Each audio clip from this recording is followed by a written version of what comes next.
আমার নাম জুলি। আমার বয়স ১৯ বছর। আমার বাবা কিছু টাকার বিনিময়ে আমাকে অজয় শেঠের কাছে বিক্রি করে দেয়। আমি ১৯ বছরের খুব সুন্দরী কুমারী মেয়ে। আমি খুব গরিব ঘরের অন্তর্গত। আমার মা লোকের বাড়িতে কাজ করে আমাদের সংসার চালায়। আমরা এক ভাই এক বোন। আমার ভাই খুব ছোট, তার বয়স ১২ বছর। আমার বাবা থাকা সত্ত্বেও আমাদের বাবা নেই, কারণ আমার বাবা যেটুকু ইনকাম করে সে টাকা মদ খেয়ে শেষ করে দেয়। শুধু তাই নয়, আমার বাবা সংসারের ১ টাকাও খরচ করে না। অথচ সে সময় মতো খাবার দাবার না পেলে আমার মায়ের উপরে মারধর শুরু করত। এমনকি বাড়িতে মদ এনে আমাদের সামনেই বসে মদ খেত। আসলে আমরা বস্তিতে থাকি। একটা ঘরের মধ্যেই আমরা ৪ জন খুব কষ্ট করে থাকি। ওই শোবার ঘরের মধ্যে এক কোণায় মা কষ্ট করে রান্না করে। আমার বাবা আমাদের কোনো দিন গুরুত্ব দেয়নি। সে সবসময় মদ খেতেই ব্যস্ত থাকে। মা যখন বাবাকে বলতো মেয়ে বড় হয়েছে, তার সামনে মদ খাওয়া উচিত নয় এবং মেয়ের বিয়ের ব্যাপারেও ভাবতে হবে। মায়ের মুখ থেকে এই কথা শোনা মাত্রই আমার বাবা মায়ের উপর মারধর শুরু করে দিত।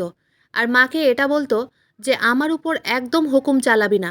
আমি কারো বিয়ে টিয়ে দিয়ে নিজের টাকা নষ্ট করতে পারবো না। আমার মাকে সংসারের কাজ এবং বাইরের কাজ দুটোই করতে হতো।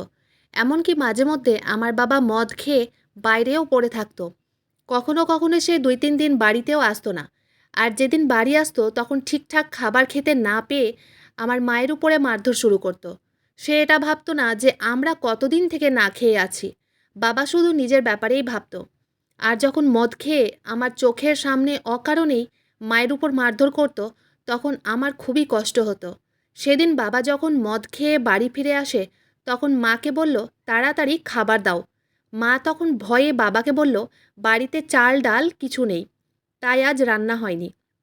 ঠিক ওই সময় বাবা নিজের পা থেকে চটি খুলে মায়ের মাথায় মারতে শুরু করলো। মা চুপচাপ সব কিছু সহ্য করত, কিন্তু বাবাকে কিছু বলার সাহস পেত না, কারণ মা বাবাকে দেখে খুব ভয় পেত। সেদিন আমি সহ্য করতে না পেরে বাবার হাত ধরে বললাম, তুমি এইভাবে শুধুই শুধুই মায়ের উপর কেন অত্যাচার করো? বাড়িতে টাকা পয়সা নেই। মা কষ্ট করে ২টো টাকা ইনকাম করে সংসার চালায়। মা রামু কাকার দোকানে চাল ডাল ধার নিতে গেছিল, কিন্তু রামু কাকা ধার দেয়নি। রামু কাকা বলেছে আগের মাসের টাকা শোধ করতে না পারলে আমাদের আর ধার দেবে না। এতে মায়ের কি দোষ? তুমি তো কোনোদিন চাল ডাল বা তরিতরকারি কিনে এনে দাও না। তুমি তো নিজের সব টাকা মদ খেয়ে শেষ করে দাও। এমনকি মা লোকের বাড়িতে কাজ করে যেটুকু টাকা পায়, সেই টাকাটাও তুমি মাকে মেরে তার কাছ থেকে কেড়ে নিয়ে নাও। তাহলে আমাদের সংসার চলবে কি করে? আমার কথা শোনার পরে বাবা মাকে রেগে বলল, তুই তোর মেয়েকে এই শিক্ষা দিয়েছিস? আর তোর মেয়ে কিভাবে গায়ে জামা কাপড় দিয়েছে, বাবার সামনে কিভাবে দাঁড়াতে হয়, তোর মেয়েকে সেটাও শিক্ষা দিসনি? তোর মেয়ে গায়ে ওড়না ছাড়াই আমার সামনে এসে দাঁড়িয়েছে, এই শিক্ষা দিচ্ছিস তোর নিজের মেয়েকে? মা তখন ভয় পেয়ে কাঁদতে কাঁদতে বাবাকে বলল, মেয়ে বড় হয়েছে এটা তুমি বুঝতে পারছো, কিন্তু মেয়ের সামনে কেমন ব্যবহার করতে হবে তুমি এটা বুঝতে পারো না? মেয়ের বিয়ে দিতে হবে, তুমি কি এটাও বুঝতে পারো না? তারপর বাবা কোনো কিছু না বলেই মাকে ধাক্কা মেরে বাড়ি থেকে বাইরে চলে যায়। ছোট থেকে আমি কোনো দিন বাবার ভালোবাসা পাইনি, কিন্তু আমার মা আমাকে খুবই ভালোবাসতো। সে লোকের বাড়িতে কাজ করে আমাদের সংসার চালাতো, কিন্তু আমার মা এখনও আমাকে লোকের বাড়িতে কাজ করতে দেয়নি। মায়ের কষ্ট দেখার পরে অনেকবার মাকে বলেছিলাম তার সাথে আমিও লোকের বাড়িতে কাজ করতে যাব, তাহলে আমাদের টাকা পয়সার অভাব একটু কম হবে। এমনকি অনেক দিন আমাদের না খেয়েও দিন কাটাতে হয়েছে। তারপরেও মা এখনও আমাকে লোকের বাড়িতে কাজ করতে দেয়নি। মা বলতো যতদিন বেঁচে থাকবে সে কষ্ট করে এই সংসার চালাবে, কিন্তু আমাকে লোকের বাড়িতে কাজ করতে দেবে না।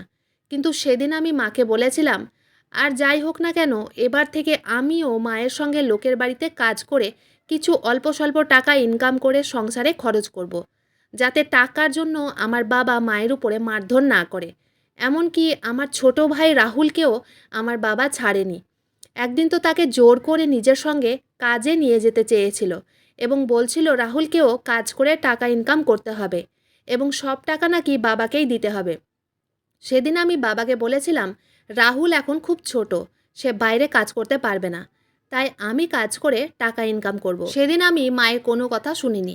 মাকে বলেছিলাম আমাকে যাতে কাজ করতে দেয়। তারপর মা আমার কথা মতো ২-৪টে বড় বাড়িতে আমাকে নিয়ে গেছিল, কিন্তু তারা সবাই বলল কাজের মাসি লাগবে না। তারপর বেশ কয়েকটা বাড়ি খোঁজ খবর করার পরে যখন কাজ পাইনি, তখন মা আমাকে বলল, তোকে কাজ করতে হবে না, তুই আমার সঙ্গে বাড়ি চল। আমি তখন মাকে বুঝিয়ে বললাম, 2-4টে বাড়ি খোঁজ করার পরে কাজ পাওয়া যায়নি, তার মানে এই নয় আমি কাজ পাবো না। তুমি এখন বাড়ি যাও, আমি আজ কাজের সন্ধান করে তারপরেই বাড়ি ফিরব। আমি মাকে কোনো রকম বুঝিয়ে বাড়ি যেতে বলি। মায়ের বাড়ি চলে যাওয়ার পরে সেদিন একাই আমি বড় বড় বাড়িতে কাজের খোঁজ করছিলাম। তারপর একটা 18 নম্বর বাংলোতে কাজের সন্ধান করি।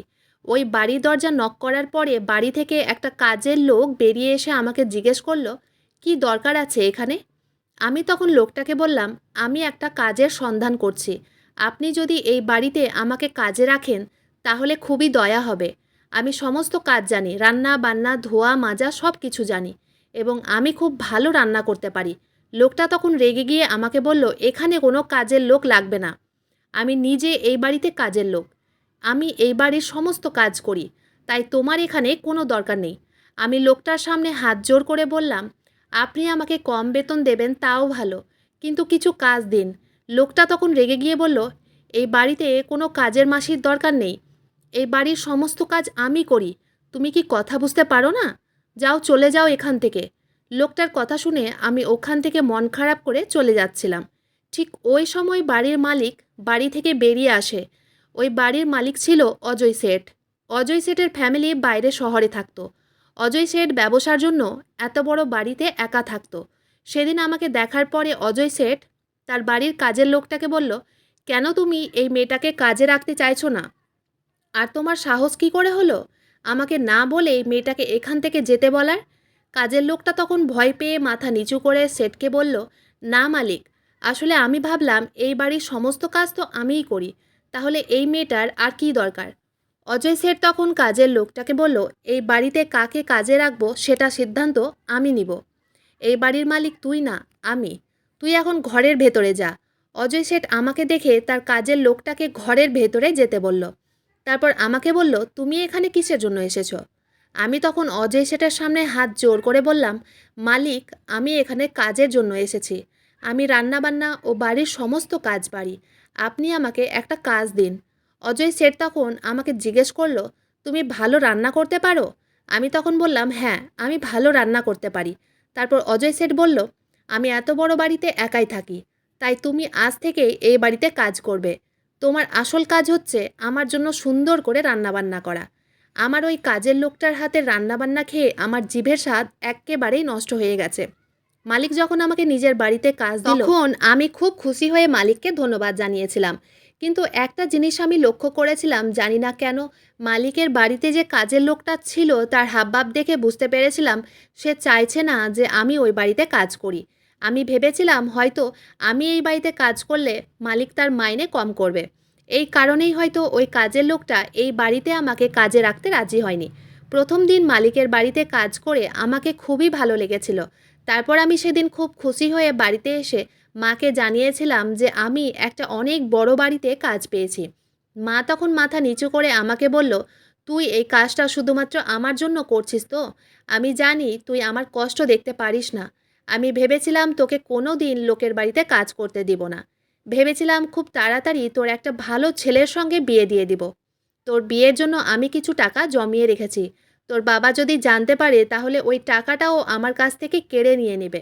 মায়ের সব কথা শোনার পরে সেদিন আমি সাহস করে মাকে আমার ব্যাপারে একটা সত্যি কথা বলেছিলাম। আসলে আমি লালটু নামের একটি ছেলেকে ভালোবাসি। লালটুও আমাকে খুবই ভালোবাসে। মাকে বললাম, আমার বিয়ের ব্যাপারে তোমাকে একদম চিন্তা করতে হবে না, কারণ আমি লালটু নামের একটি ছেলেকে ভালোবাসি। আমাদের বস্তি থেকে কিছুক্ষণ এগিয়েই তাদের বাড়ি। আসলে লালটু রামু কাকার দোকানে কাজ করে। তুমি ওই ছেলেটাকেও দেখেছ। ছেলেটা খুবই ভালো। ও পণ ছাড়াই আমাকে বিয়ে করবে, তাই আমার বিয়ের ব্যাপারে তোমাকে ভাবতে হবে না। মা তখন আমার কথা শুনে বলল, আমার এতে কোনো আপত্তি নেই, কিন্তু তোর বাবাকে আমি কি করে বোঝাবো? আমি তখন মাকে বললাম, এটা নিয়ে তোমাকে চিন্তা করতে হবে না। আমি এই মুহূর্তে লালটুকে বিয়ে করছি না। আমাদের এই বাড়ির অবস্থা যতক্ষণ একটু ঠিক না হচ্ছে ততক্ষণ আমি তোমাকে ছেড়ে কোথাও যাব না। তাই আমার বিয়ে নিয়ে তোমাকে চিন্তা করতে হবে না। মায়ের সঙ্গে কথা বলছিলাম, ঠিক ওই সময়ে আমার ভাই এসে বলল, দিদি তাড়াতাড়ি বাইরে চলো, বাবা একটা ছেলের সঙ্গে ঝগড়া করছে। ভাইয়ের কথা শুনে আমিও মা তাড়াতাড়ি বাইরে বেরিয়ে আসি। বাইরে এসে দেখি বাবা লালটুর জামার কলার ধরে ঝামেলা করছে। আমি ও মা তাড়াতাড়ি বাইরে গিয়ে বাবাকে ছাড়িয়ে ঘরের ভিতর নিয়ে আসি। তারপর আমি লালটুকে চোখে চোখে ইশারা করে সেখান থেকে চলে যেতে বললাম। বাবা তখন মদ খেয়ে মাতলামো করছিল এবং বলছিল ওই ছেলেটা আমার বাড়ির দিকে তাকিয়েছিল। তারপর আমার মায়ের দিকে এগিয়ে এসে বলল, আমার তো মনে হচ্ছে তোর মেয়ে ওই ছেলেটার সঙ্গে কোনো চক্কর চালাচ্ছে। ওই জন্য তো ওই ছেলেটা প্রত্যেক দিন আমার বাড়ির সামনে দাঁড়িয়ে থাকে। যদি তোর মেয়ে ওই ছেলের সঙ্গে কোনোদিন মুখ কালো করে, তাহলে সেই দিনই আমি তোকে ও তোর মেয়েকে মেরে এই ঘরের মধ্যে পুঁতে দিব। আমি মাঝে মধ্যে লুকিয়ে লালটুর সঙ্গে দেখা করতাম। বাড়িতে কেউ জানতো না। লালটু আমার সঙ্গে দেখা করার জন্য মাঝে মধ্যে আমার বাড়ির সামনে এসে দাঁড়িয়ে থাকতো, কারণ সেও জানতো আমার বাবা ভালো মানুষ না, উনি আমাদের উপর খুব অত্যাচার করেন। ওই জন্য লালটু আমার জন্য খুব চিন্তা করতো। লালটু অনেকবার আমাকে টাকা পয়সা দিয়ে সাহায্য করেছিল। সেদিন লালটুর সঙ্গে লুকিয়ে দেখা করেছিলাম।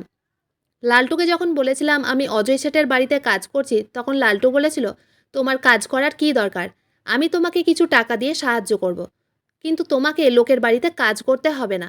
আমি লালটুকে বললাম, তোমার কাছে আমি টাকা নিতে পারবো না, আমি নিজে কাজ করে মায়ের সাহায্য করব।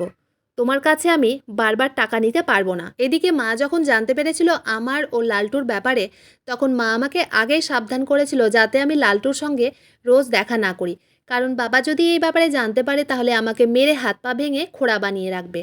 তাই মায়ের কথা মতো আমি লালটুর সঙ্গে খুব কম দেখা করতাম। এদিকে মালিকের বাড়িতে আমার কাজ করতে বেশ কিছুদিন হয়েছিল। সেদিন মালিকের রান্নাঘরে ওই কাজের লোকটার সঙ্গে কাজ করছিলাম। ওই সময় আমার হাত থেকে মালিকের দামি কাঁচের গ্লাসটা পড়ে ভেঙে যায়। তখন ওই কাজের লোকটা আমার উপর রেগে বলল, এটা কি করলি, এত দামি গ্লাসটা ভেঙে দিলি। এবার মালিককে কী জবাব দিব। এই কথাটা বলে ওই কাজের লোকটা আমার হাতটাকে চেপে ধরে বলল, এই হাত দিয়ে গ্লাসটা ভেঙেছিস তো, তোর এই হাতটাকেই আমি ভেঙে দিব, তবেই তুই বুঝতে পারবি। রান্নাঘরে চিৎকারের আওয়াজ পেয়ে মালিক চলে আসে। তারপর দেখে ওই কাজের লোকটা আমার হাত ধরে ঘোরাচ্ছে। তখন রেগে ওই কাজের লোকটাকে মালিক বলল, তুই এটা কি করছিস, মেয়েটার হাতটা কি ভেঙে দিবি নাকি? মেয়ের গায়ে হাত তোলার সাহস তোর কী করে হলো? জুলির হাতটা ছাড়, নাহলে আমি তোকে বাড়ি থেকে বের করে দিব। কাজের লোকটা তখন ভয় পেয়ে মালিকের কথা শুনে আমার হাতটা ছেড়ে দেয় এবং মালিকের সামনে হাত জোর করে বলল, মালিক, আপনার সব থেকে যেটা দামি কাচের গ্লাস ছিল ওই গ্লাসটা জুলি ভেঙে দিয়েছে, ওই জন্য আমি জুলিকে বকা দিচ্ছিলাম। যখন থেকে এই মেয়েটা এসেছে একটাও কাজ ঠিকঠাক করতে পারে না। মালিক তখন কাজের লোকটাকে বলল, তুই এখন এখান থেকে যা। তারপর কাজের লোকটা মালিককে বলল, কিন্তু মালিক, আমার হাত থেকে যখন গ্লাস পড়ে ভেঙেছিল তখন তো আপনি। ওই কাজের লোকের কথা শেষ হতে না হতেই মালিক বলল, আমার সঙ্গে একদম বেশি কথা বলবি না, তোকে এখান থেকে যেতে বললাম। ওই কাজের লোকটা মালিকের কথা শুনে রান্নাঘর থেকে বেরিয়ে চলে যায়। গ্লাসটা আমার কাছে ভেঙে যাওয়ার জন্য আমি ভয়ে এক কোণাতে দাঁড়িয়েছিলাম। ওই কাজের লোকটা যখন রান্নাঘর থেকে বেরিয়ে চলে যায়, তখন মালিক আমার কাছে আসে এবং আমার গায়ে ও পিঠে হাত বোলাতে শুরু করে এবং বলে, তুমি একদম চিন্তা করো না, ধীরে ধীরে সব কিছু শিখে যাবে। একটু আধটু ভুল ত্রুটি তো সবার কাছেই হতে পারে। মালিক যখন আমার পিঠে হাত বোলাচ্ছিল তখন আমি বুঝে গেছিলাম মালিক নোংরাভাবে আমাকে ছোঁয়ার চেষ্টা করছে। মালিক যখন আমার গায়ে হাত দিচ্ছিল তখন আমি বিরক্ত হচ্ছিলাম, আমার একদম ভালো লাগছিল না। তখন উনি পকেট থেকে ২,০০০ টাকা বের করে আমার হাতে দেন। আমি তখন মালিককে বললাম, আমি এই টাকা নিতে পারবো না, আমার যখন মাইনে লাগবে তখন আমাকে একসঙ্গে টাকা দিবেন।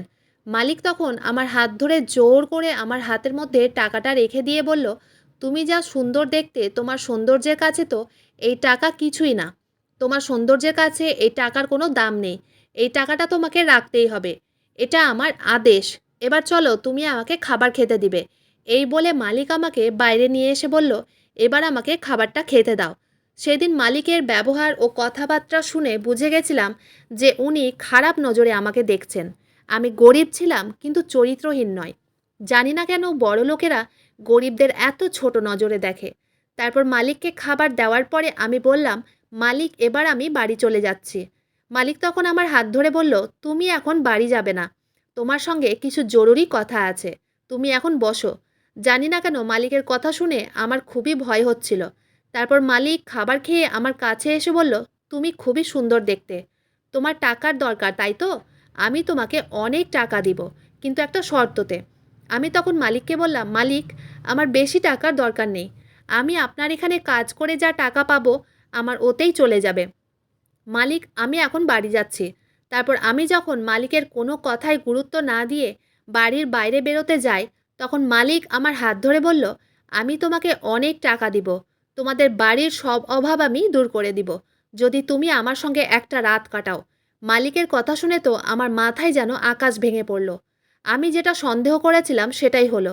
মালিকের কথা শুনে সহ্য করতে না পেরে আমি বললাম, আমরা গরিব হতে পারি মালিক, কিন্তু চরিত্রহীন নয়। আপনি তো আমার বাবার সমতুল্য, আপনি কিভাবে এই ধরনের কথা বলতে পারেন? আমি আপনার কাছে কোনো বাড়তি টাকা নিতে চাই না। আপনার এই ২,০০০ টাকা আমি রেখে দিয়ে যাচ্ছি, আর ৪ দিন পরে আমার মাইনে লাগবে। তারপর আমি আর আপনার এই বাড়িতে কাজ করব না, আগে থেকে আপনাকে বলে দিলাম। এই কথাগুলো বলে তাড়াতাড়ি আমি ঘর থেকে বেরিয়ে সোজা মায়ের কাছে চলে আসি। কিছু কিছু মানুষ তো গরিবদের মানুষ বলেই মনে করে না। মালিক আমার সঙ্গে এমন ব্যবহার করছিল যে আমি মাকে বলারও সাহস পাইনি, কারণ মাকে বললে মা ওই বাড়িতে কাজ করতে দিত না। ভেবেছিলাম ৪ দিন পরে যখন মাইনে লাগবে তখন রামু কাকার সব ধার শোধ করে দিব। তাই আমি ভেবেছিলাম যেমন তেমন করে এই ৪ দিন মালিকের বাড়িতে কাজ করে টাকা হাতে নিয়ে বাড়ি ফিরব। কিন্তু ভাবতেও পারিনি এই ৪ দিনে আমার সঙ্গে এত খারাপ হবে। সেদিন বিকেলবেলা বাড়িতে কেউ ছিল না, মা দোকানে গেছিল।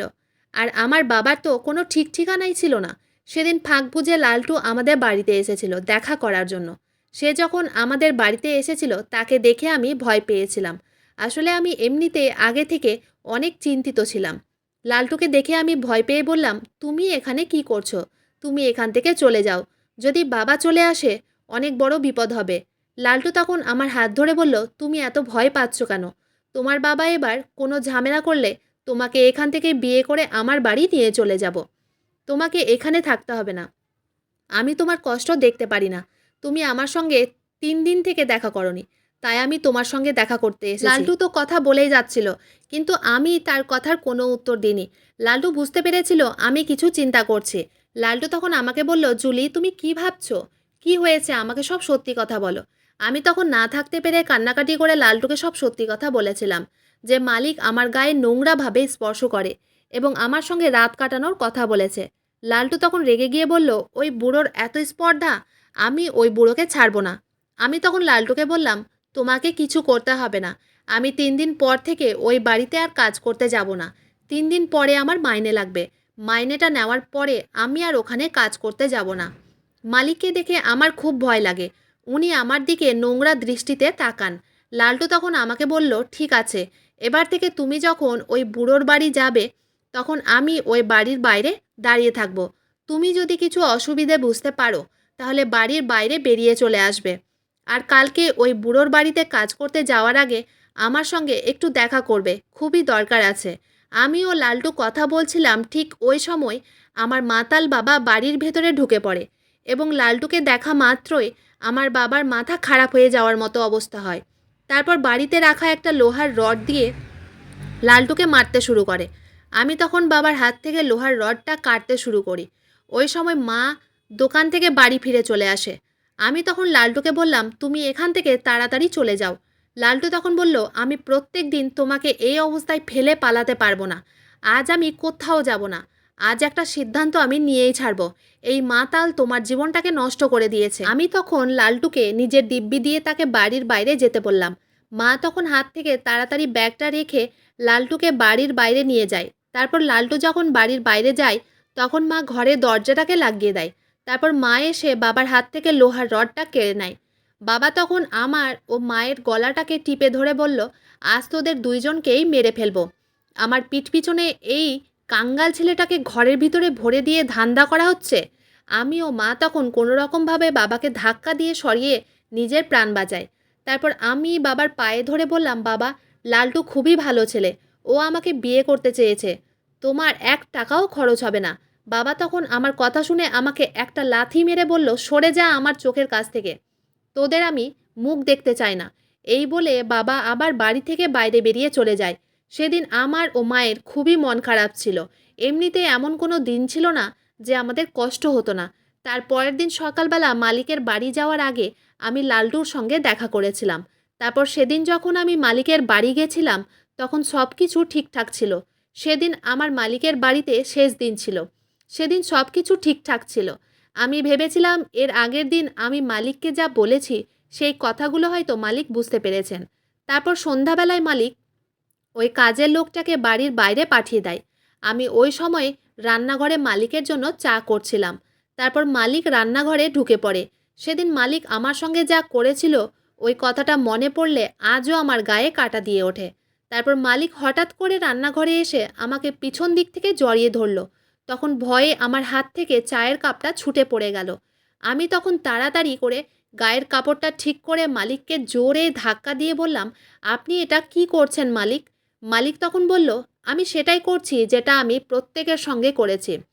আমি তখন ভয় পেয়ে মালিককে বললাম, মালিক সন্ধ্যা হয়ে গেছে, এবার আমি বাড়ি যাব। তারপর ওই বুড়ো আমার বুকের ওড়নাটা টেনে খুলে ফেলে দেয়। তারপর মালিক যখন আমার গায়ে হাত দিতে আসে তখন আমি আমার রাগ সামলাতে না পেরে তার গালে এক থাপ্পড় মেরেছিলাম। মালিক তখন রেগে গিয়ে আমার কাছে এসে আমার চুলের মুঠি ধরে বলল, আমাকে থাপ্পড় মারার সাহস তোর কী করে হলো? তারপর সে জোর জবরদস্তি আমার হাত ধরে টেনে ঘরের ভিতরে নিয়ে যায়। আমি তখন কাঁদতে কাঁদতে বললাম, মালিক আমাকে ছেড়ে দেন, মালিক দয়া করে আমাকে বাড়ি যেতে দিন। মালিক তখন শয়তানি হাসি হেসে বলল, তোর অনেক নখরা দেখেছি, তোর মতো এত নখরা অন্য কোনো কাজের মাসিরা করেনি। তোর জন্য আমি অনেক টাকা খরচ করেছি, আজ তোকে আমার থেকে কেউ বাঁচাতে পারবে না। তারপর মালিক জোর জবরদস্তি আমার পা ধরে টানতে টানতে বিছানার কাছে নিয়ে এসে আমার হাত ও পা দড়ি দিয়ে বেঁধে দেয়। আমি তখন ভয় পেয়ে চিৎকার চেঁচামেচি শুরু করে দিই। আমি তখন লালটুর নাম ধরে জোরে জোরে ডাক দিচ্ছিলাম। মালিক তখন শয়তানি হাসি হেসে বলল, তোকে এখানে কেউ বাঁচাতে আসবে না, আজ আমার হাত থেকে তোকে কেউ রক্ষা করতে পারবে না, কারণ তোকে আমি এক রাতের জন্য কিনে নিয়েছি। মালিকের কথা শুনে আমার মাথায় যেন আকাশ ভেঙে পড়ল, কারণ কে আমাকে বিক্রি করেছিল আমার মাথার মধ্যে এটা প্রশ্ন ঘুরছিল। তারপর আমি যখন বাড়ি ফিরে এলাম তখন দেখলাম আমার বাবা মাকে ধরে মারছে। ওই সময় আমি একা বাড়ি আসিনি, আমি পুলিশকে সঙ্গে করে নিয়ে এসেছিলাম। তারপর পুলিশকে বললাম আমার বাবাকে যাতে গ্রেপ্তার করে। তারপর পুলিশ আমার বাবা ও মালিককে গ্রেপ্তার করে থানায় নিয়ে যায়। আসলে সেদিন যখন মালিক আমার সঙ্গে জোর জবরদস্তি করছিল ওই সময় মালিকের বাড়ির ভেতর থেকে লালটু বেরিয়ে এসেছিল এবং মালিককে ফুলদানি দিয়ে মাথায় আঘাত করেছিল। ওই সময় মালিক অজ্ঞান হয়ে পড়ে গেছিল। শুধু তাই নয়, লালটু পর্দার পেছন দিক থেকে সব কিছু ভিডিও রেকর্ড করেছিল মালিক আমার সঙ্গে যা করেছিল। আসলে সেদিন যখন আমি মালিকের বাড়ি আসার আগে লালটুর সঙ্গে দেখা করেছিলাম তখন সে আমাকে একটা মোবাইল দিয়েছিল এবং বলেছিল যদি আমি মালিকের বাড়িতে কিছু গণ্ডগোল বুঝতে পারি তাহলে তাকে যাতে আমি ফোন করে বলে দিই। সেদিন যখন মালিক সন্ধ্যাবেলায় ওই কাজের লোকটাকে বাড়ির বাইরে যেতে বলেছিল তখন আমি বুঝে গেছিলাম কিছু একটা গণ্ডগোল আছে। ওই সময় আমি লুকিয়ে লালটুকে ফোন করে ঘরের ভেতরে আসতে বলেছিলাম। রান্নাঘরের জানালা দিয়ে লালটুকে মালিকের ঘরের ভেতরে ডেকেছিলাম। তারপর সে যখন লুকিয়ে মালিকের ঘরের ভিতরে জানালার পর্দার পেছনে দাঁড়িয়েছিল এবং সব কিছু ভিডিও রেকর্ডিং করেছিল যাতে পুলিশকে আমরা প্রমাণসহ সব কিছু দেখাতে পারি। তারপরে জানতে পেরেছিলাম আমার বাবা নাকি মালিকের কাছে 5 লক্ষ টাকা নিয়েছিল, তার বিনিময়ে আমাকে মালিকের কাছে বিক্রি করেছিল। ছি, আমার তো এটা ভাবতেও ঘেন্না লাগে একটা পিতা কিভাবে তার নিজের সন্তানের সঙ্গে এরকম করতে পারে। মালিকের ব্যাপারে সব সত্যি কথা আমাকে লালটু বলেছিল। সে যখন মালিকের ব্যাপারে খোঁজ খবর নিয়েছিল তখন জানতে পেরেছিল মালিক নাকি এর আগেও অনেক কাজের মাসির সঙ্গে খারাপ করেছে। তাই নাকি মালিকের বাড়িতে কোনো কাজের মাসি ভয়ে থাকতে চায়নি, কিন্তু ওই কাজের মাসিরা কেউ কিছু করতে পারেনি। বাড়ি আসার পরে মা বলেছিল বাবার ব্যাগে যখন অনেকগুলো টাকা দেখেছিল এবং সন্ধ্যা হওয়ার পরেও যখন আমি বাড়ি ফিরিনি তখন মা বাবাকে বলেছিল জুলির একটু খোঁজ খবর নিয়ে দেখো। বাবা তখন মাকে বলেছিল তোর মেয়ে ছোট বাচ্চা নয়, ও ঠিকঠাক বাড়ি ফিরে চলে আসবে। তারপর মা যখন বাবার ব্যাগের মধ্যে অনেকগুলো টাকা দেখেছিল তখন বাবাকে জিজ্ঞেস করেছিল এতগুলো টাকা তুমি কোথায় পেলে? বাবা তখন মাকে বলেছিল এগুলো আমার কষ্টের ফল, এগুলো আমি কষ্ট করে পেয়েছি। মা তখন বুঝে গেছিল কিছু গণ্ডগোল আছে, কারণ বাবার কাছে এতগুলো টাকা মানে বাবা নিশ্চয়ই কোনো খারাপ কাজ করেছিল।